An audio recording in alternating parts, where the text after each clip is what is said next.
tested positive twice for a banned substance in March. Thank you for staying with us.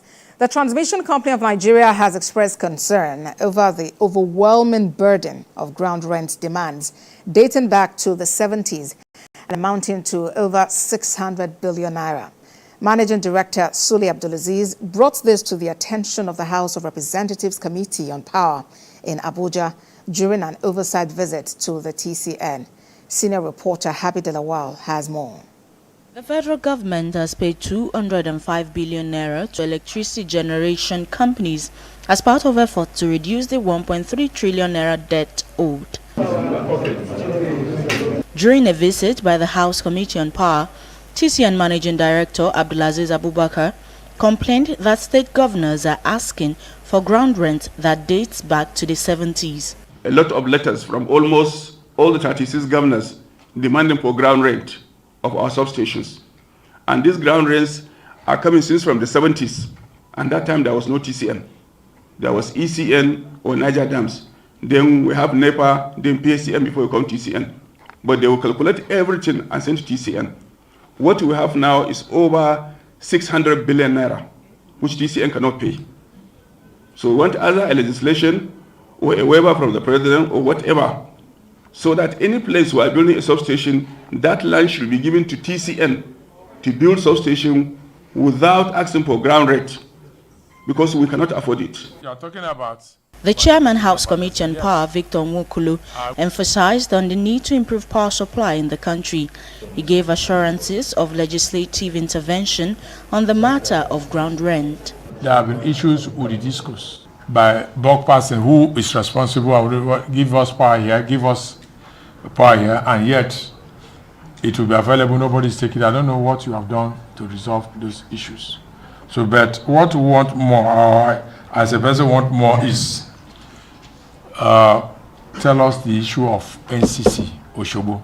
It is very, very critical, because we've been to some generation stations where they complained of damage being done to their systems because of constant fluctuation. They also laid emphasis on the importance of having a cost-reflective tariff for the electricity market, as that is the only way to attract investment. The Nigerian power sector has gone through several reforms which can be seen as not entirely successful. The matter of ground rent between state government and Transmission Company of Nigeria, they say, will have to be backed by legislation. Habib Alawal, TVC News, Abuja. Elsewhere, the Nigeria Immigration Service is working to improve its operational standards, emphasizing duty, professionalism, and ethical conduct. TVC News senior reporter Ibrahim Issa reports that immigration personnel participated in a sensitization workshop on ethical compliance and quality service delivery at the Malam Aminu Kano International Airport. This is the second day of the sensitization workshop organized by the Nigeria Immigration Service for its personnel. Held at the Malam Aminu Kano International Airport, the workshop was attended by staff working in the aviation sector. The two-day workshop aims to improve the operational standards of personnel, particularly those stationed at the airport. The reason why the Comptroller General of Nigeria Immigration Service came in and Anandam organized this workshop at this crucial time is for the officers to be aware on their regimental ethics, and that they are the gatekeepers of the nation, they are the image makers of the nation.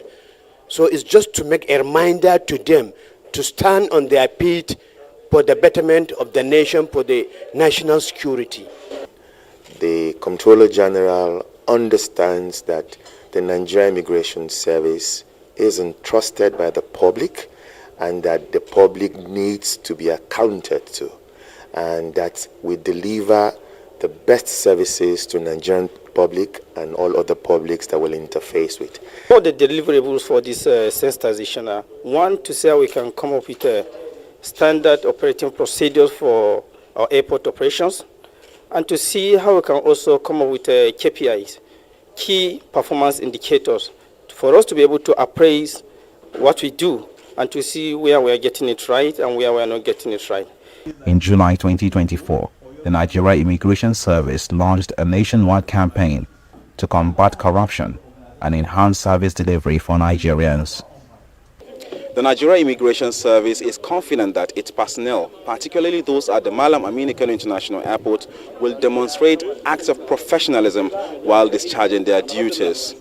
Ibrahim Isa, TVC News, Kano. To other matters, representatives of different political parties in Ogun State have described the death of the INEC Resident Electoral Commissioner in the state, Niyi Ijalade, as unfortunate and unexpected. They made this known during their condolence visit to the state headquarters of INEC in Abeokuta. TVC News senior reporter Kazim Olowe has details. Flag flying at half-mast, staff seen engaging in discussions outside their offices as the whole atmosphere at the head office of the Independent National Electoral Commission in Ogun State, located at Magmor area of Abeokuta, depicts sadness. They have lost their leader unexpectedly and were trying to console one another to accept the reality. None of them have the courage to speak on camera about the wreck who died in Abuja shortly after a meeting with the INEC chairman, Mahmoud Yakubu, and other resident electoral commissioners, but they say the deceased was a good man to work with. A condolence register has been opened and politicians from different political parties visited the commission's office to sign the register. They say the man was a true defender of democracy, peace advocate, and a patriot. It's highly unfortunate. It's a very sudden and unexpected occurrence. And it's a setback for our democracy. He's a gentleman and professional to the core. It was a rude shock, and we are still yet to come to terms with it, because there was somebody who left here to Abuja, only for that breaking news to just come rudely yesterday. The man that will be remembered for standing in defense of democracy. He was a very good man. He was a very listening man, quite incorruptible. It's quite a great loss to his friends, to his family, and to the entire nation. During his own regime, he has a very good plan for this state, and there's a lot of meetings that we have held together as a body of IPAC. Really looking up to at least him conducting another election for us. So shocking, very, very, very shocking at this time that we are even preparing for the local government elections here. Niyi Ijalade, a native of our town in Ondo State, resumed as the Resident Electoral Commissioner in Ogun State in March 2022 and enjoyed good working relationship with staff of the Commission and leaders of political parties in the state. Some of the senior staff of INEC in the state later left Abeokuta for Bodija area in Ibadan, Oyo State, to condole with his family. Those who have visited the INEC headquarters in Abeokuta, Ogun State, described the late wreck as somebody who was committed, dedicated, patriotic, and he stood firm in defense of democracy when he was alive. Kazim Olowe, TVC News, Abeokuta. From that, the governor of Ondo State, Lucky Aiyedatiwa, has commended President Bola Tinubu for his purposeful leadership, which he said has produced results in the area of ICT. Governor Aiyedatiwa spoke at a boot camp codenamed Buildathon, an initiative of the federal government through the Ministry of Communications